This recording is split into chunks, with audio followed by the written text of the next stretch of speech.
Hypertension তো একটা common disease এবং কমন প্রবলেম। সো আমাদের কমিউনিটির হাইপারটেনশন প্রবলেমটা কতটুকু আপনি কি বলবেন আমাদের দেশের? আমি পার্সেন্টেজ চলতে চাচ্ছি না, পার্সেন্টেজ বলতে চাচ্ছি না। একটা জিনিস বলি স্যার, আপনার আশেপাশে যতজন সাবালক লোক আছেন, অর্থাৎ 18 বছরের উপর, আপনি ধরে নেবেন তাদের প্রতি 4 জনে একজন হাইপারটেনসিভ। জিনিসটা এত কমন। আমাদের দেশে কিছু পরিসংখ্যান আবার বলছে কি না 25% না, আরও বেশি, প্রায় 30%-এর কাছে। আর আরেকটা জিনিস আমরা জানি যেটা, যে বয়স যত বাড়ে তত কিন্তু হাইপারটেনশনের প্রিভ্যালেন্সটাও বাড়ে। কারণ আমি যদি হিসাব করি 60 বছর যাদের বয়স হয়ে গেছে এরকম কিছু লোকজনকে নেই, দেখি তাদের মধ্যে কয়জন হাইপারটেনসিভ, আমি হয়তো দেখতে পাবো তাদের মধ্যে 50 থেকে 60% উচ্চ রক্তচাপে ভুগছেন। জিনিসটা এতই কমন। আচ্ছা, তার মানে hypertension is a common disease, যেটা আমি স্টার্টিংয়ে শুরুতেই বলছিলাম আর কি। এখন এই হাইপারটেনশন যে এই যে এত কমন ডিজিজ, কিন্তু কত পার্সেন্টেজ বা কতজন লোক এটা ডিটেকশন হয়, ডিটেকশন অর্থাৎ হলে কি মানে চিকিৎসার আওতায় আসে অথবা এগুলো ডিটেকশন হয়? এই জায়গাটায় সারা দুনিয়া একটা অদ্ভুত একটা রুল আছে, রুল অফ হাফ।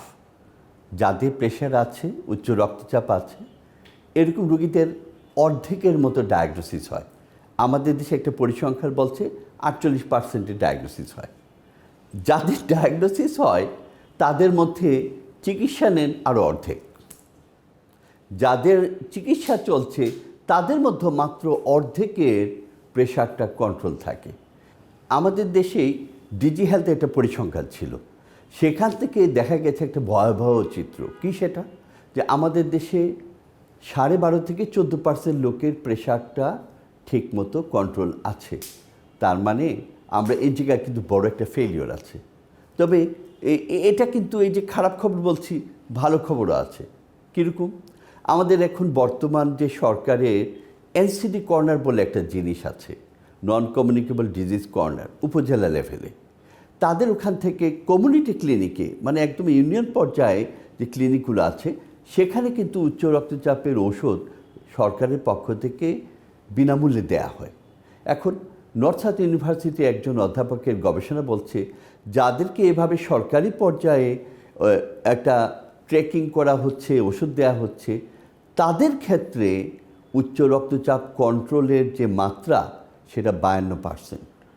তার মানে যদি আপনার ওষুধটা অ্যাভেলেবল করা হয়, আপনি যদি একটু মনিটরিংয়ের ব্যবস্থা করেন, তাহলে কিন্তু খুব সাকসেসফুলি এটা কিন্তু কন্ট্রোলে রাখা তার মানে ক্ষেত্রে সম্ভব। যে ব্লাড প্রেশার একটা কমন প্রবলেম,